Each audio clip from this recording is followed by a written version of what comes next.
In the middle upper-class suburbs of Middleton, Colorado, just outside Denver, a young man's psychotic and sick fantasies are taking shape inside of his head. They're manifesting themselves into reality. Eric Harris and Dylan Klebold would make sure to take their place in history by committing, at the time, the most violent school shooting on record. This is 1 Hour at Columbine.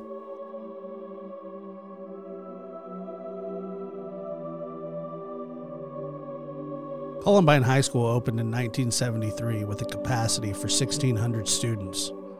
It was named after the surrounding community of Columbine, which in turn was named after the state flower of Columbine. Eric Harris's family moved from state to state, city to city before Eric reached high school, ultimately settling in Littleton, Colorado in 1993. Eric was 12. His brother Kevin was 3 years his senior. The Harrises were a middle-class military family, nomads for years. Rootlessness was a problem for Eric, and he wrote about it in his school papers. It angered him. He felt alone and lost. Later, in his journals, he'd write extensively about not fitting in. My doctor wants to put me on medication to stop thinking about so many things and to stop getting angry. Well, I think that anyone who doesn't think like me is just bullshitting themselves. Try it sometime, if you think you are worthy, which you probably will, you little shits. Drop all your beliefs and views and ideas that have been burned into your head and try to think about why you are here. But I bet most of you fuckers can't even think that deep. So this is why you must die. How dare you think that you and I are a part of the same species when we are so different? You aren't human. You are a robot. You don't take advantage of the capabilities given to you at birth. You just drop them and hop on the boat and head down the stream of life with all the other fuckers of your time. Well, God damn it, I won't be a part of it. I have thought too much, realized too much, found out too much, and I am too self-aware to just stop what I am thinking and go back to society because what I do and think isn't right or morally accepted. No, no, no. God fucking damn it, no. I will sooner die than betray my thoughts. But before I leave this worthless place, I will kill whoever I deem unfit for anything at all. And if you've pissed me off in the past, you will die if I see you. Because you might be able to piss off others and have it eventually blow over, but not me. I don't forget people who have wronged me. Dylan Klebold was a child of upper-middle-class parents, considered gifted in grammar school. But he didn't feel like he fit in at Columbine. He and his friend Eric Harris developed a hatred of the school, and on April 20th, 1999, they brought guns and pipe bombs to murder as many students as they could. And they killed 13 people and injured 20 before committing suicide. Klebold was born on September 11th, 1981 in Lakewood, California. His father was a geophysicist and his mother worked with the disabled. His parents eventually started their own real estate management company and provided an upper-middle-class life for their family. Intelligent, Klebold was in a program for gifted students at his elementary school. He was described as a shy child who loved baseball, especially the Boston Red Sox. By ninth grade, he was friends with Harris and Brooks Brown, and like many teenagers, he liked violent video games. Klebold also enjoyed bowling and worked behind the scenes for school productions as a sound man. And with Harris, he worked at a local pizza place for a time. Klebold agreed with Harris that the two were superior beings, more highly evolved than everyone else, but his private journal showed a much more vulnerable, self-loathing, and suicidal teen. But Klebold had serious anger issues tied to his self-described lifetime of harassment by his peers and even his family, all of which is well documented. Life is no fun without a little death. I don't fit in here. Thinking of suicide gives me hope.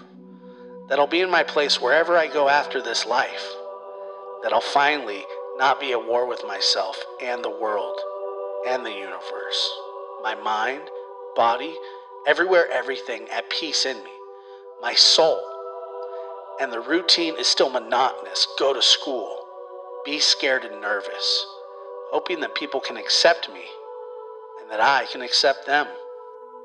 If there's a theme in Klebold's journal, it's that he's deeply unhappy, suicidal, and eventually homicidal as he feels abandoned and wronged. He was in love.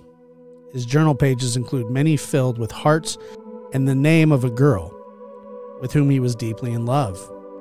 Pages and pages devoted to this girl and his obsession with her. He wrote notes to her, poems, declarations of love. But those feelings were not returned because, as he wrote, she did not know him. Oh God, I want to die so bad. Such a sad, desolate, lonely, unsalvageable I feel I am. Not fair. Not fair. I wanted happiness. I never got it. As a quiet teen interested in technology, Klebold didn't fit in with the dominant jock culture of Columbine High School. He developed a hatred of the school, a sentiment shared by Harris. The two adopted the style of the school's outcast clique, the trenchcoat mafia, wearing long coats, dark clothing, and looking unkempt. And even though Klebold was bright, he didn't apply himself in school and he earned just mediocre grades. On the cover of Klebold's 1997 journal is written, Fact. People are so unaware. Well, ignorance is bliss, I guess. That would explain my depression. Klebold began his journal on March 31st, 1997, during a point he described as a weird time, weird life, and a weird existence. He described not fitting in, being depressed, and generally hating his existence and hating his life. And he talked about suicide. In another entry in 1997, he wrote, I swear, like I'm an outcast, and everyone is conspiring against me. Klebold and Harris became interested in all things German, wore swastikas, and even give the Heil Hitler salute while bowling or playing card games. They also liked to play violent first-person shooter games. In 1998, during their junior year, the two were arrested after they broke into a van and stole some things out of the vehicle. They were both charged with theft, criminal mischief, and criminal trespassing. And since it was their first offense, they were enrolled in a diversion program which consisted of community service and counseling. They were released a month early from the program in February 1999, both receiving glowing reports at the end of the program, with Klebold being called a bright young man who has a great deal of potential. But their journals showed a much different attitude. This is from the journal of Eric Harris. Keep this in mind. I want to burn the world. I want to kill everyone, except about 5 people, who I will name later. So if you are reading this, you are lucky you escaped my rampage because I wanted to kill you. It will be very tricky getting all of our supplies, explosives, weaponry, ammo, and then hiding it all, and then actually planting it all so we can achieve our goal. But if we get busted at any time, we start killing then and there. Back in 1997, Klebold wrote that he wanted to die. He mentioned getting someone to buy him a gun so he could kill himself. In November of 1997, Klebold describes getting a gun and then going on a rampage and a killing spree. In Klebold's 1997-1998 academic day planner are what appears to be random thoughts and poems. One entry simply said, The lonely man strikes with absolute rage. In April of 1998, at the end of their junior year, Harris and Klebold received their copies of the Columbine High School 1998 yearbook. A full year before their rampage, Klebold made 4 entries in Harris's book. One such entry referred to the holy April morning of NBK. NBK stood for Natural Born Killers, a movie Eric and Dylan admired. Another entry says in part, Killing enemies, blowing up stuff, killing cops. My wrath for January's incident will be godlike, not to mention our revenge in the commons.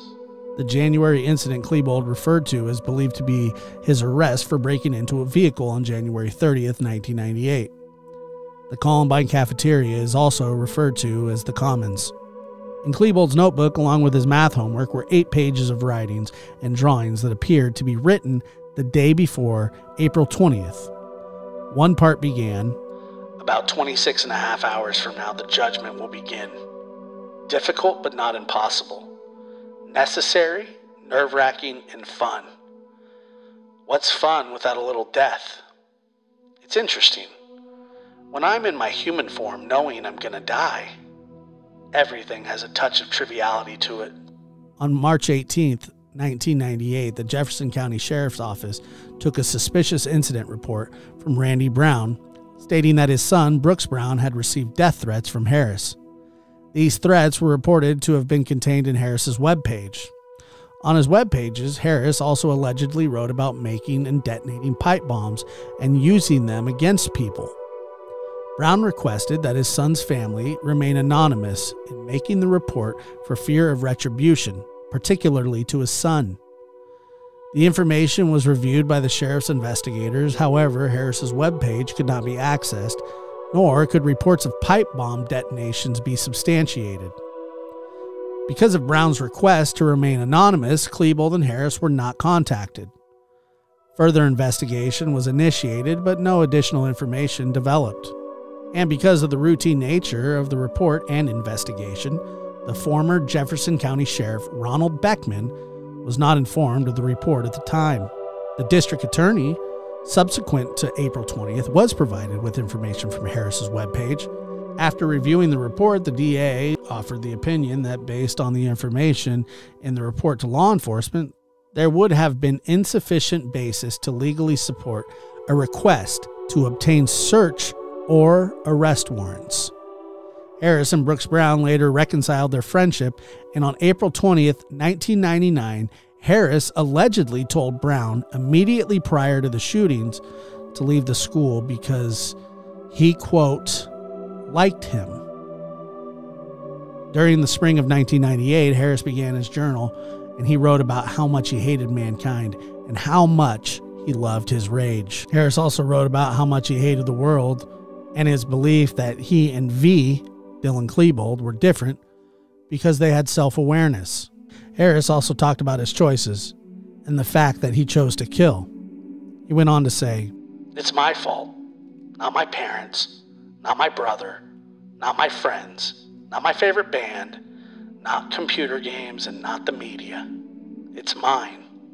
I'm full of hate, and I love it."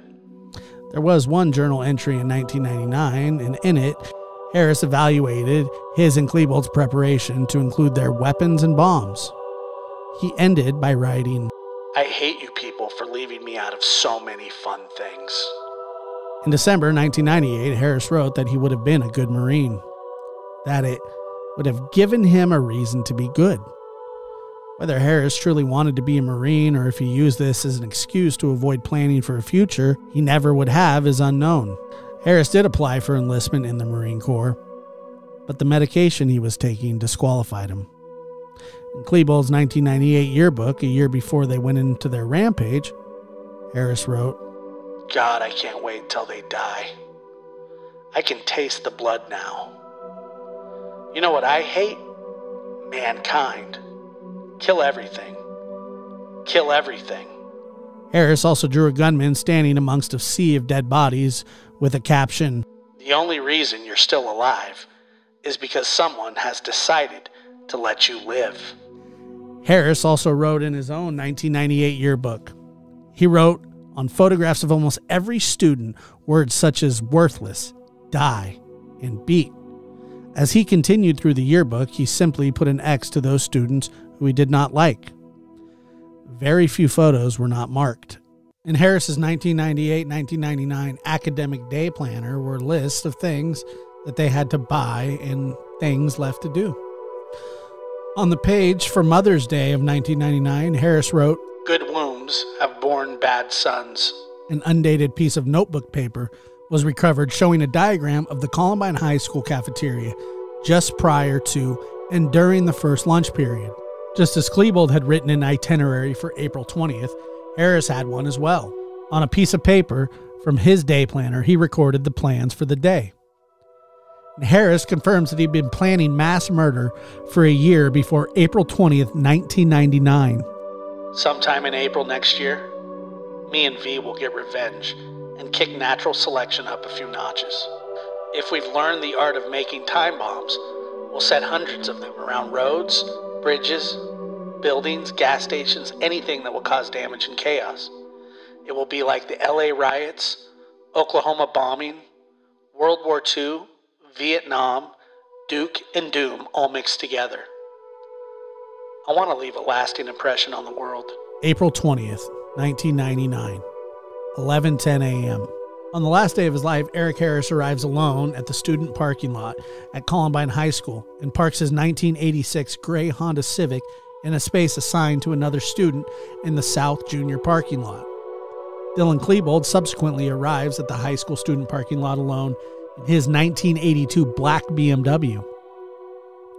He parks in a space assigned to another student in the Southwest Senior parking lot.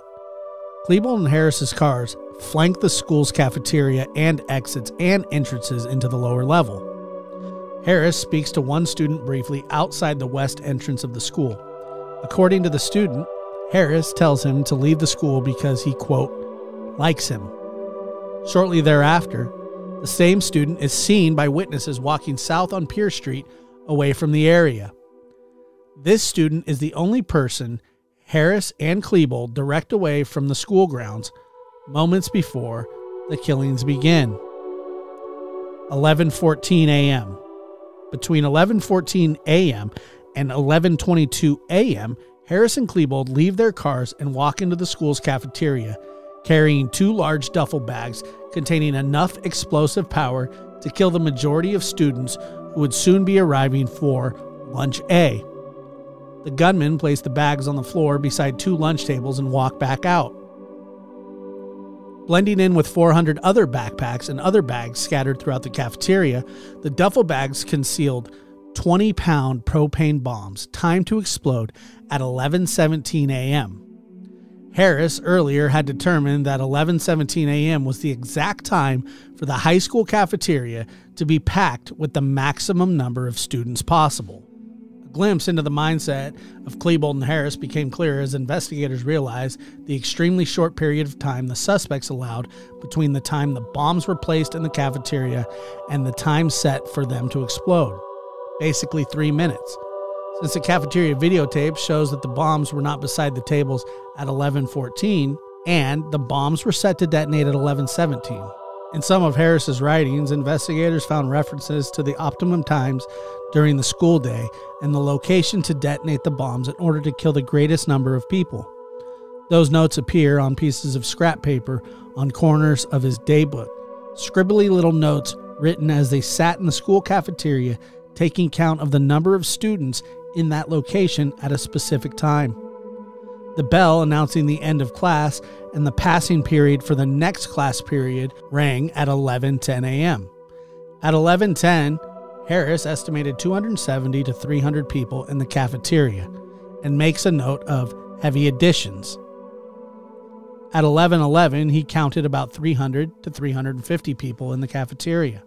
At 11:12 to 11:13, between 350 and 450.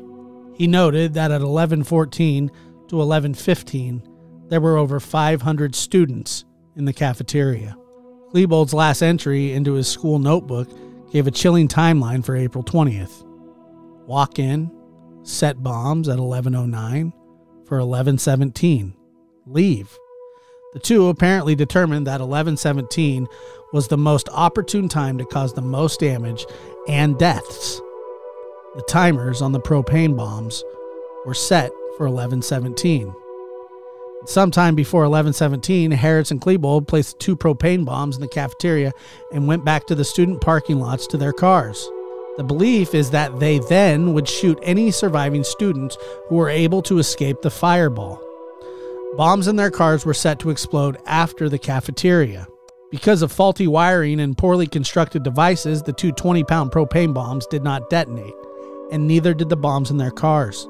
11:19 a.m. Jefferson County Dispatch Center receives the first 911 call from a citizen reporting an explosion in a field on the east side of Wadsworth Boulevard between Ken Corral and Chatfield Avenues. The explosion is actually a timed diversionary device.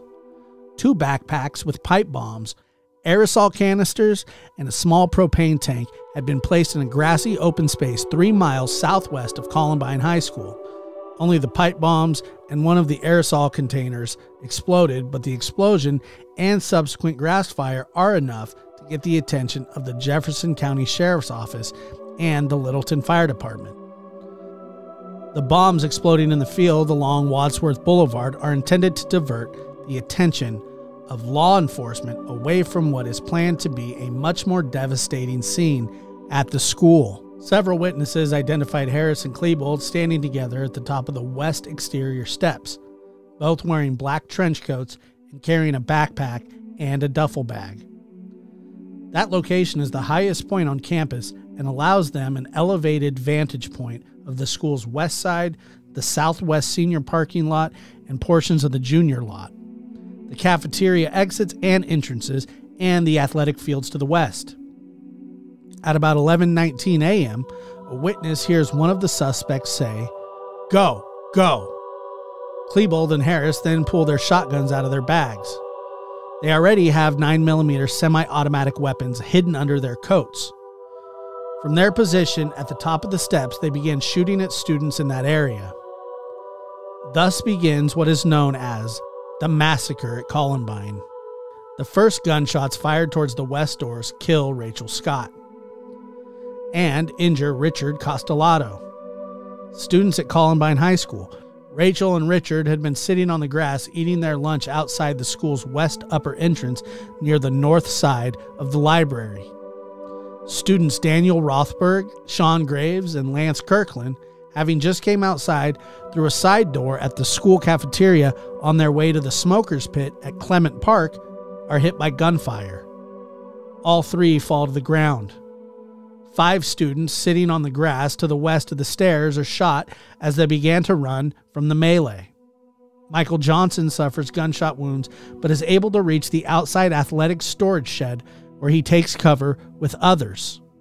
Mark Taylor suffers a debilitating gunshot wound and falls to the ground, unable to flee with the others. Klebold goes back down the stairs to the area outside the cafeteria and shoots Daniel again at close range, killing him instantly. He also shoots Lance Kirkland again, this time at close range, but Lance survives.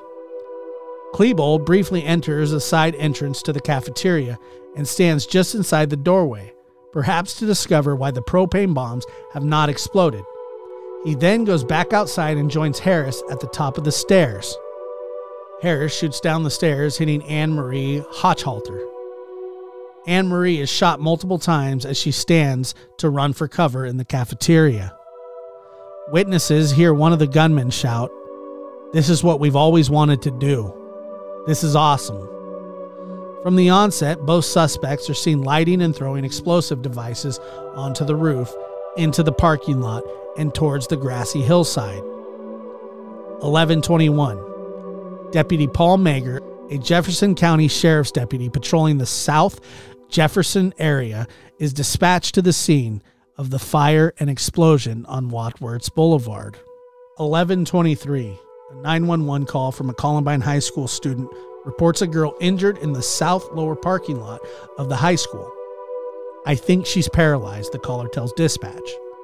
Deputy Mager, on his way to the explosion in the field, is advised of a female down in the south parking lot of Columbine High School.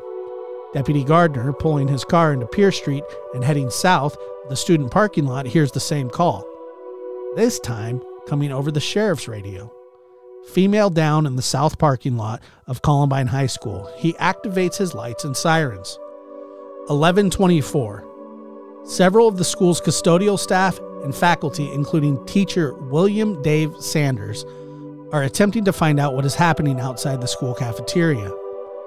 Realizing a danger, Sanders and some custodians John Curtis, and Jay Galantine enter the cafeteria and direct students to get down.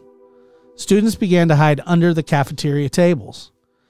Deputy Paul Smoker, a motorcycle patrolman for the Jefferson County Sheriff's Office, is writing a speeding ticket on West Bowles Avenue, just west of Pierce Street, where he hears dispatch report a female is down in the south lower lot of Columbine High School. Smoker's traffic stop is just north of the school, so he radios dispatch that he is responding to the school. Teacher Patricia Patty Nielsen is working as a hall monitor when she hears a commotion outside the west entrance of the school. She looks outside, seeing two male students with what she thinks are toy guns, and assumes that a school video production is being taped.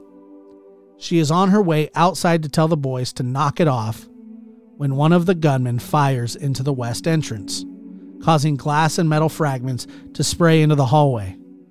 Nielsen suffers abrasions to her shoulder, forearm, and knee from the fragments. Besides Nielsen is a student, Brian Anderson. Brian had been told by a teacher to get out of the school because of the explosions and commotion.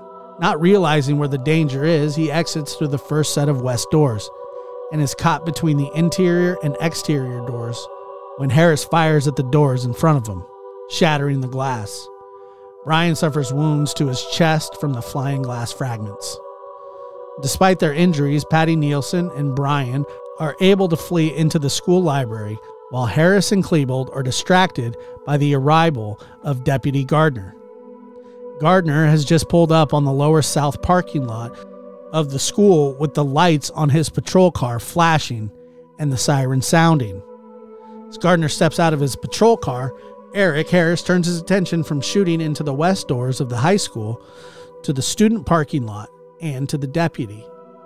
Gardner, particularly visible in the bright yellow shirt of the community resource officer, is the target of Harris's bullets. Harris fires about 10 shots at the deputy with his rifle before his weapon jams. Gardner fires 4 shots at Harris. Harris spins hard to his right, and Gardner momentarily thinks he has hit him. Seconds later, Harris begins shooting again at the deputy. Harris then turns and enters the school through the west doors. Students in the cafeteria realize the activity occurring outside is more serious than a senior prank. A mass exodus of students is seen on the school surveillance videotape as students escape up the stairs from the cafeteria to the second level. Several students recalled Sanders directing them to safety by telling them to go down the hallway to the east side exits of the school. 11:25. Jefferson County Sheriff's Office dispatch advises that there are possible shots fired at Columbine High School. Attention South units. Possible shots fired at Columbine High School, 6201 South Pierce, possibly in the south lower lot towards the east end. 1 female is down. Teacher Patty Nielsen, hiding under the front counter in the school library, calls 911 to report shots being fired outside the library. Teacher's 911 call from inside the library reports smoke coming in the doorway. She yells at the students to get on the floor and under the tables. Jefferson County Deputy Scott Taberski and Paul Smoker arrive on the west side of the school and begin the rescue of 2 wounded students lying in the grass near the ball fields. Smoker sees Gardner down the hill to his right holding a service pistol. Gardner yells to Smoker as the gunman, carrying a semi-automatic rifle, appears on the inside of the double doors.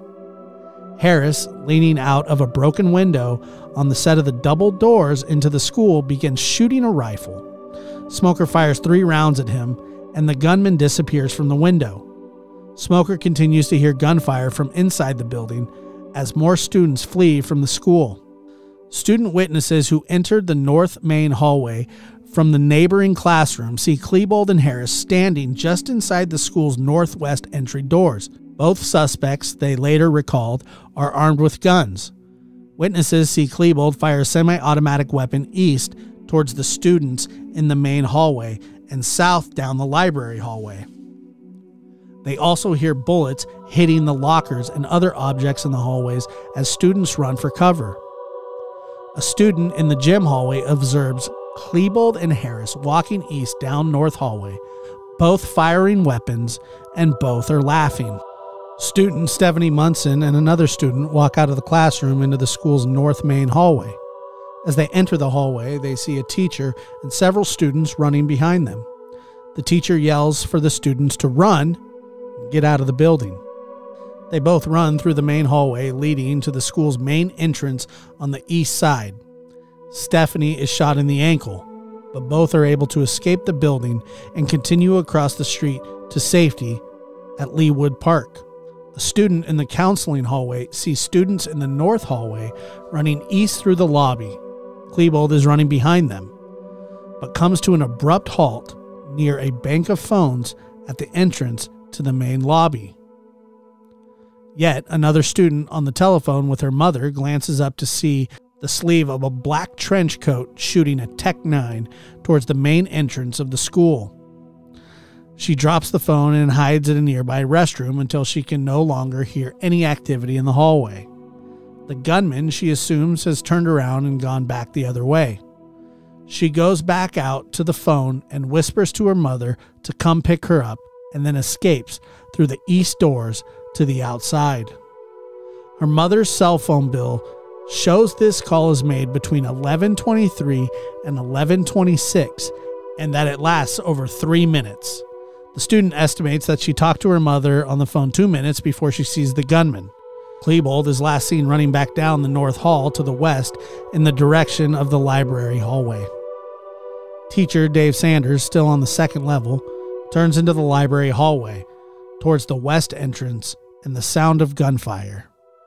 As Sanders passes the entrance to the library, he apparently sees a gunman coming towards him from the north hallway. Sanders turns around and heads back the way he had just came, and just before turning the corner to go east, he is shot. Sanders is able to crawl into the corner of the science hallway, where teacher Richard Long helps him down the hallway into classroom Science 3. A group of students, including 2 Eagle Scouts, Aaron Hansley and Kevin Starkley, gather around him, attending to his injuries and administering first aid. 11:27. Harris and Klebold walk up and down the library hallway, randomly shooting but not injuring anyone. Investigators later scrutinized Nielsen's 911 call made from the library. From the tape, the investigation shows that Harris and Klebold spend almost 3 minutes in the library hallway randomly shooting their weapons and lighting and throwing pipe bombs. They throw 2 pipe bombs in the hallway and more over the stairway, rolling to the lower level.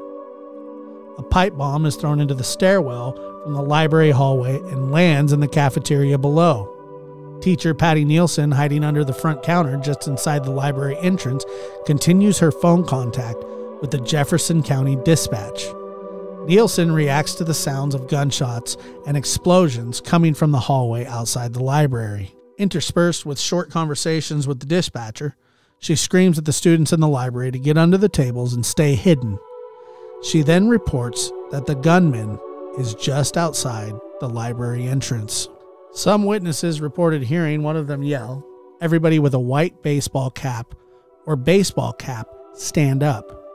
Others reported hearing, "All jocks stand up.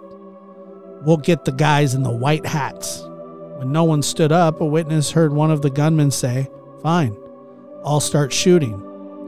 Harris fired a shotgun round down the length of the counter. Evan Todd, crouched behind one of the copiers, was injured by flying wood splinters. The gunman then walked through the library towards the west windows.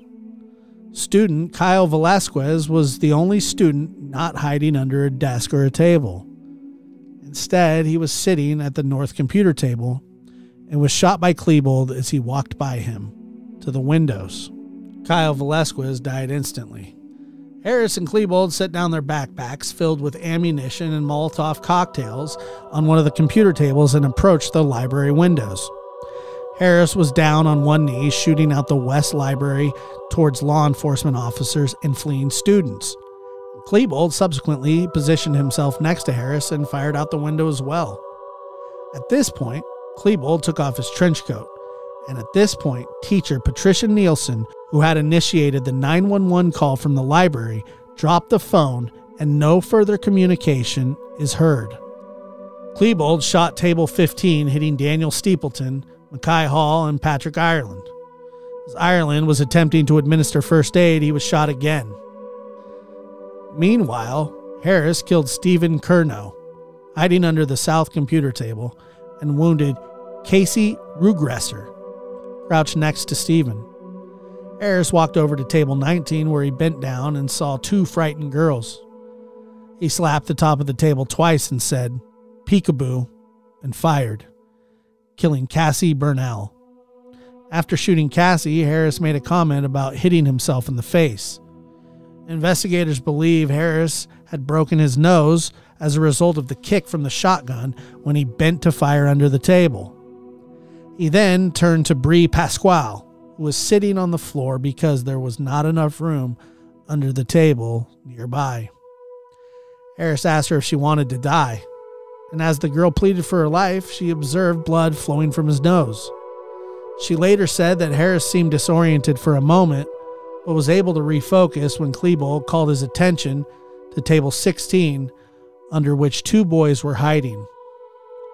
One of the boys Klebold announced was black.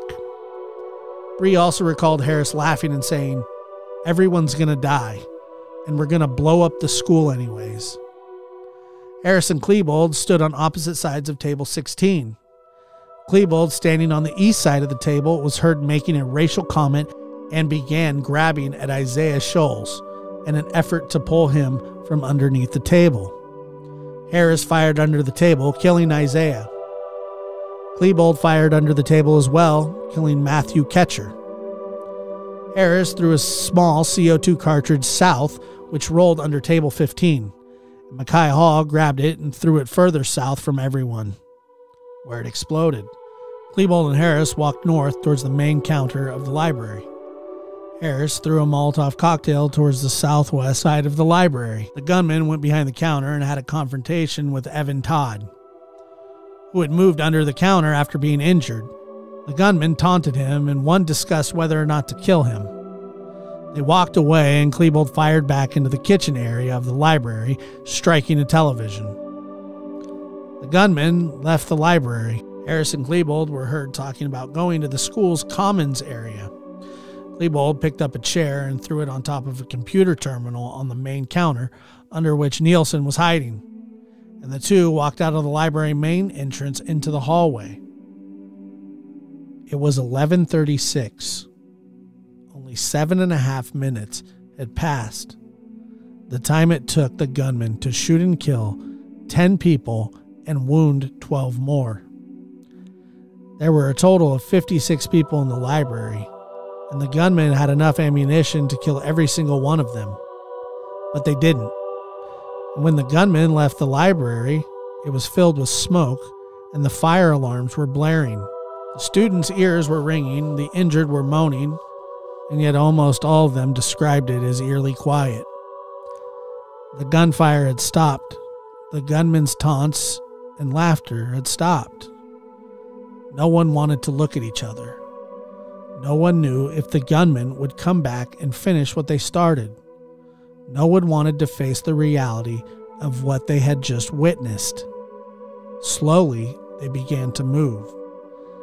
Not all at once or as a group, but one by one, or in small groups of 2 or 3. They moved when their fear of staying became bigger than their fear of moving. All the students and teachers who left the library went through the emergency exit, which leads to the west entrance where the gunman first entered the school. They ran to the safety of the waiting patrol cars and armed deputies who could give them protection and lead them to safety. In 7.5 minutes, 10 people are killed and 12 are wounded, and there was a total of 56 people in the library. 34 escaped injury. 2 library employees remain hidden in the television studio. Patty Nielsen, originally hiding under the front counter, she ultimately crawls into the library's break room to hide in a cupboard. All 4 women remain in the library until they are evacuated by SWAT around 3:30 p.m., more than 4 hours later. From the library, Harris and Klebold go into the hallway and make their way into the science area. Witnesses describe the two as looking through the windows of some of the classrooms' locked doors and making eye contact with some of the students, yet not attempting to break into the rooms or harm any more of the students. A teacher sees Klebold and Harris in the science hallway, stopping in front of the chemical storage room, just east of Science Room 3, where she's hiding. Several students witness the suspect shooting into empty rooms. Klebold and Harris also tape an explosive device on the storage room door next to the area where teacher Dave Sanders and several students are hiding. Witnesses say the gunmen do not appear to be overly intent on gaining access to any of the rooms. The gunmen could have easily shot the locks of the doors off and the windows out and fired into the classrooms. But they don't. Their behavior now seems directionless. At 11:56, Klebold and Harris's movement continues to be extremely random. The cafeteria videotape shows the gunman coming back down the stairs and into the cafeteria. Klebold is holding the Tech-9. Television news announces reports of 2 gunmen at Columbine High School. Between 12:02 and 12:05, Deputy Walker sees a muzzle flash from a library window and returns fire. Deputy Gardner fires 3 shots at the gunman. Denver police officers also provide suppression fire to the library window. This allows paramedics to retrieve 3 wounded teens. Eric and Dylan had made their way back to the library where most of the carnage had taken place. At 12:08, shortly after the last gunshot is fired from the library window at law enforcement and paramedics, Eric Harris and Dylan Klebold kill themselves. Dave Sanders lays in the room, bleeding out, while students show him pictures of his family from his wallet. Dave Sanders died that day, and he died a hero. He directed many of the students out of that school that day, while directly putting himself in the line of fire. Dave Sanders is a hero. When all was said and done, Eric and Dylan had killed 13 and wounded 24 others before taking their own lives. This has been 1 Hour at Columbine.